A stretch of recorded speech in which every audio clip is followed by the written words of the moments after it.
Hello, John and Finn, and hello, everybody at the Tiny House Conference.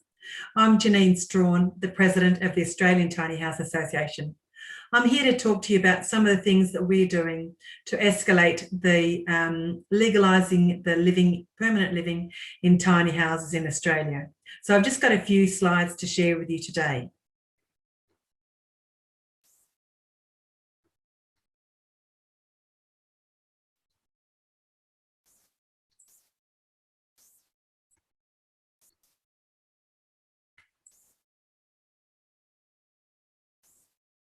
So in the Australian Tiny House Association, we call it ATHA for short.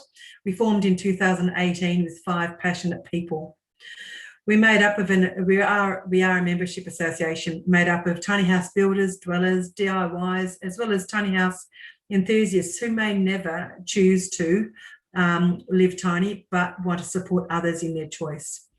Our mission is to find a national approach that overcomes the regulatory hurdles preventing Australians from living in their tiny houses. We do this through consultation within the tiny house sector and across all levels of government. I'm sure you can relate that sounds pretty familiar. We recognise that tiny houses on wheels are not caravans. They do span a divide between caravans and houses. They're not designed to be a recreational vehicle like caravans, and they're not designed to be the full-on structure of a house. Tiny houses, though, can offer an alternative housing solution to many, and that's to support families, help the vulnerable and displaced people, provide housing choice, and leave a smaller environmental footprint. They can provide help, shelter, security, warmth, comfort, as well as pride to the occupants. In Australia, we've defined tiny houses. We've got a definition that we've created, but we also recognise tiny houses takes many shapes and sizes and are either fixed or movable. But ATHA, since its inception, has focused on the movable element of tiny houses, so tiny houses on wheels and skids. And we're advocating for legalising the tiny houses in Australia. We define that a tiny house is a movable dwelling suitable for permanent residential use with self-contained amenities and services and the option to be grid connected. A tiny house can be a movable tiny house is a transportable structure with the ability to be moved. That would be on a skid, or a tiny house on wheels is constructed on a trailer designed to meet road legal dimensions, which can be moved. In Australia, a lot of our tiny houses are under 9.4 metres long. We generally have a lot with lofts, and a lot of ours are typically contemporary, designed to suit the diverse Australian climates from north to south and to east to west across our broad landscape. We've got, where do we sit currently with our Australian regulations? Well, we're governed by local laws, planning, building and road transport. In the local laws, they oversee, they involve the regulations at the local council as well as the shire level, and they vary across Australia, and it largely limits any person to permanently live in a caravan. Now, we've just been speaking that tiny house on wheels and skids are not a caravan, but there is no individual tiny house on wheels local law at this point in time. In one of our states, New South Wales, that allows only a relative or a member of the household to live in the caravan on that private land where there is no payment. And in Western Australia, which covers 1/3 of all of Australia, you can only stay in a caravan for 3 days out of 28 when you're on private land. And within shires and councils in other states, some councils and shires do allow permanent living in a caravan as long as there's no nuisance and no payment. Now, nuisance is a legal definition. I'm not going to go into that, but they've got to show cause what nuisance is being created.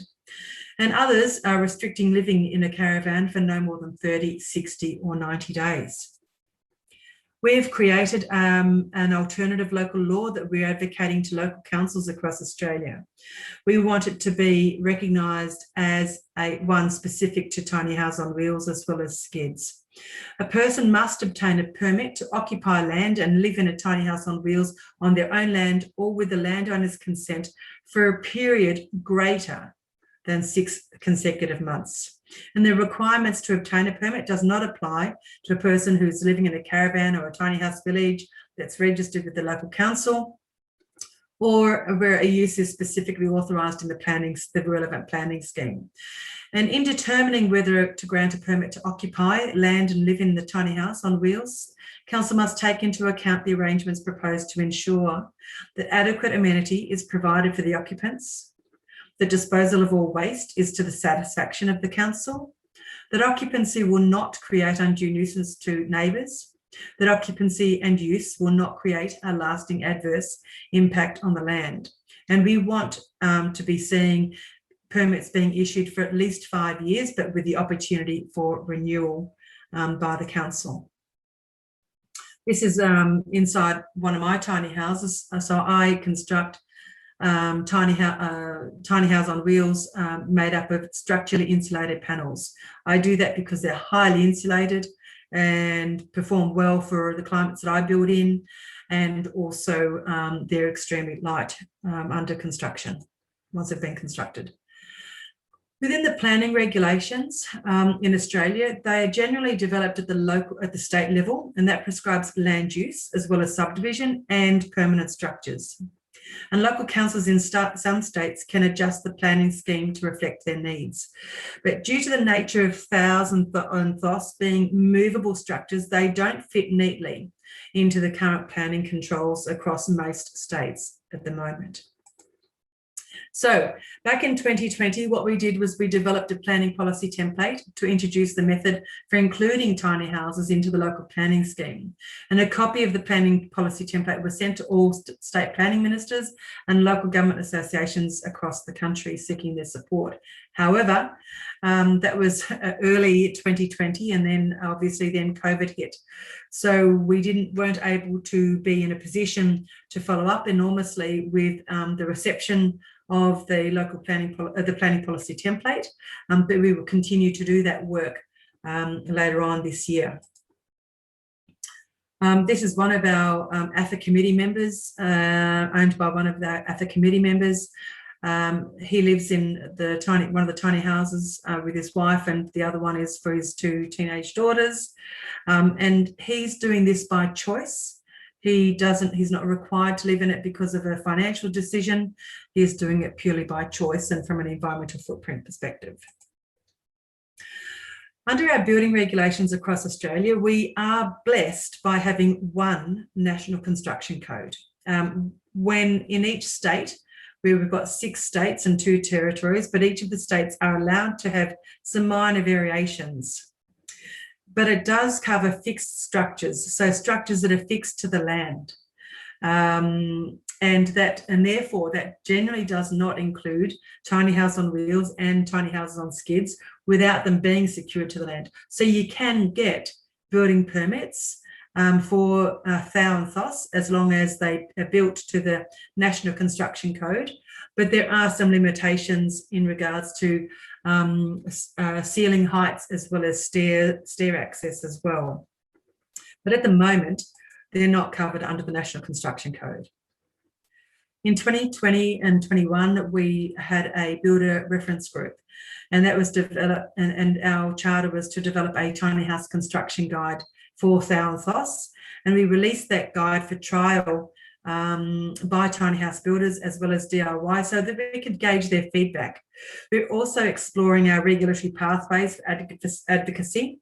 We're looking at whether they should be embedded within the National Construction Code, have our own Australian standard developed for it, or what we're doing at the moment is we're involved with the development of a global standard with ASTM that's being driven by the US Tiny House Alliance. Really pleased to be involved in that process.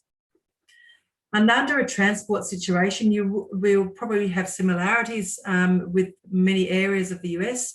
We have a maximum load capacity of a non-engineered trailer up to 4.5 tonnes, up to 2.5 metres wide, and up to 12.5 5 metres long, including the drawbar, and 4.3 metres high from the ground to the apex of the roof. 1,000 FOSS can be built beyond these dimensions though, but the trailer needs to be engineer designed and needs to get a road transport permit, such as, oversized vehicle. I hope I've given you a taste for what is happening in Australia. We are absolutely focused on our advocacy campaign and work this year to legalise and raise the awareness of tiny house on wheels and skids, and also the introduction of a new housing typology. At the moment, there is no definition of what a tiny house is, a tiny house on wheels or skids is, in any of the regulations or the acts around Australia. So that is one of our challenges as well, and that's what we look to hope to achieve over the coming years as well.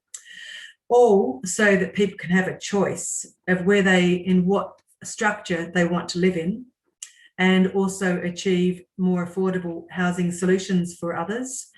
We are in Australia, we're in a housing crisis, both in purchasing homes as well as in rental opportunities right across the land, from regional and city centres to rural landscapes as well. We know that tiny houses on wheels and skids can offer a whole lot of alternatives for people, whether it's an environmental choice or a financial choice. So watch this space and enjoy the rest of your conference. Bye-bye.